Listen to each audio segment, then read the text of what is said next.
This is video number 35 of current electricity और हमारा 7th video है ये उसी टॉपिक पे जो हम सीख रहे हैं इतनी देर से, इलेक्ट्रिकल अप्लायंसेस।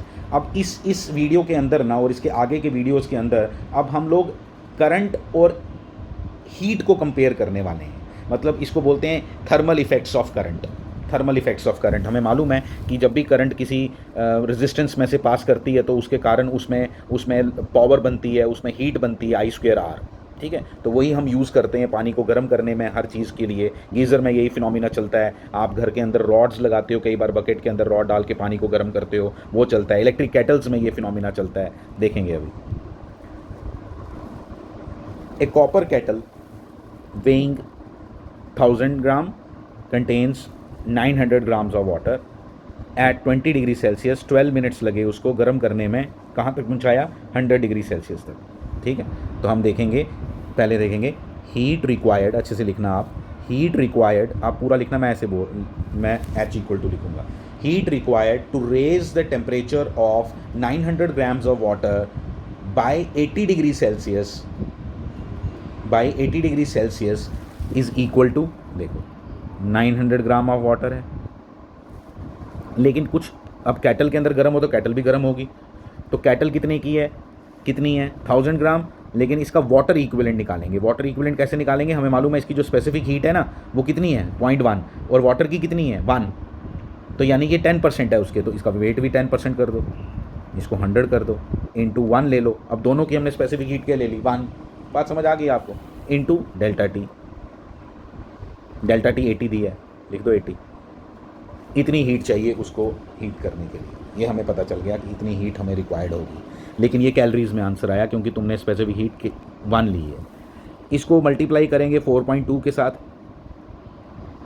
तो 4.2 into 80 into 1000 joules of heat चाहिए, इक्वल टू कन्वर्ट कर लेते हैं इसको 336,000 इतनी जूल्स चाहिए हीट अगर आप पानी को गर्म करना चाहते हो। अब ये आएगा कहाँ से? ये आएगा इलेक्ट्रिकल एनर्जी तो दोगे आप किसको, इलेक्ट्रिक केटल को। तो इलेक्ट्रिकल एनर्जी उसने कितने पे दी है देखो। अब इलेक्ट्रिकल एनर्जी वो भी जूल्स में निकालेंगे।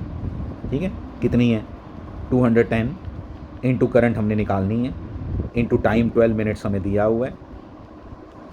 ठीक है, इंटू 12 मिनट्स हमें दिया हुआ है।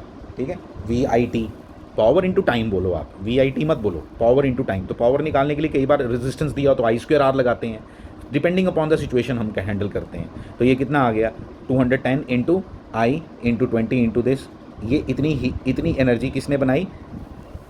इलेक्ट्रिकल एनर्जी जो बनी। लेकिन वो कहता है कि जितनी ये एनर्जी बनाता है ना उसकी 10% वेस्ट भी हो जाती है। तो 10% वेस्ट हो जाती है तो 90% ही आपके काम आएगी।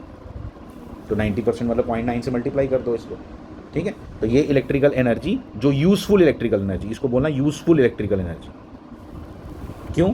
जब 0.9 से मल्टीप्लाई कर दिया तो यूज़फुल इलेक्ट्रिकल एनर्जी, और उसके 0.9 के बिना इलेक्ट्रिकल एनर्जी। यूज़फुल कितनी? क्योंकि 10% वेस्ट हो जाती है, तो इसलिए ये आ गया। अब इन दोनों को इक्वेट करो तो you will get the result. I कितना आ गया?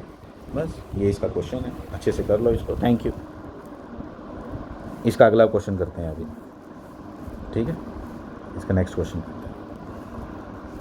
क्या है? ये a thin metallic wire of resistance this immersed in a क्लोरी।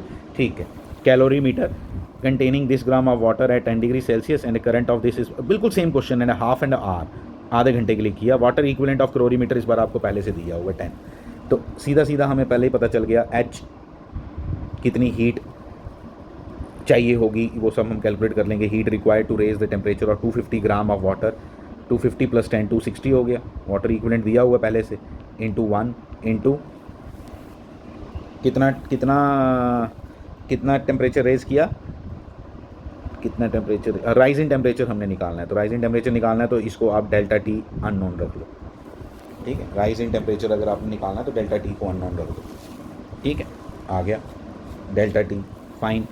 अब इसने इस बार इलेक्ट्रिकल कंडीशंस दी हुई हैं। क्या इलेक्ट्रिकल एनर्जी कितनी दी है? R रेजिस्टेंस दिया हुआ ना इस बार, ये 100 ओम्स। तो इस बार I²R फार्मूला लगाओ, 0.5 का square into R into time है हाफ एन आवर मतलब 30 मिनट्स।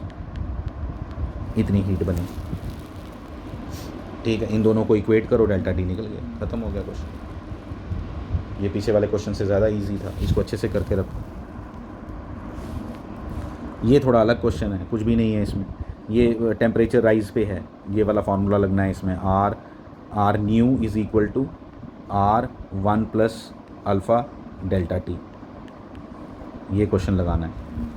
ठीक है, वो कह रहा है कि एक बल्ब है जिसका रेजिस्टेंस जो है वो निकाल लो, ये है ना 240 और वाटेज दी हुई है, तो रेजिस्टेंस निकाल लो, वो कहता है 10% रेजिस्टेंस बढ़ जाता है जब उसका फिलामेंट इस टेम्परेचर पे पहुंच जाता है, 2000 डिग्री सेल्सियस पे पहुंच जाता है। तो find the temperature coefficient alpha निकालना है आपने इसमें।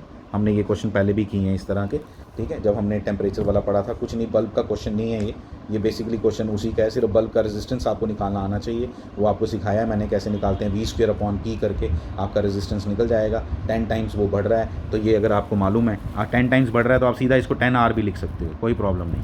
10R = R1 plus alpha delta T, तो सब निकल जाएगा, सब कुछ गिवन है आपको, इसको अच्छे से कर लो, आराम से हो जाएगा, कोई प्रॉब्लम नहीं। ठीक है, तो जितना टेम्परेचर इसका फिलामेंट का है 200, वो 200 या 2000 यहाँ डाल देना, आंसर आ जाएगा। Thank you.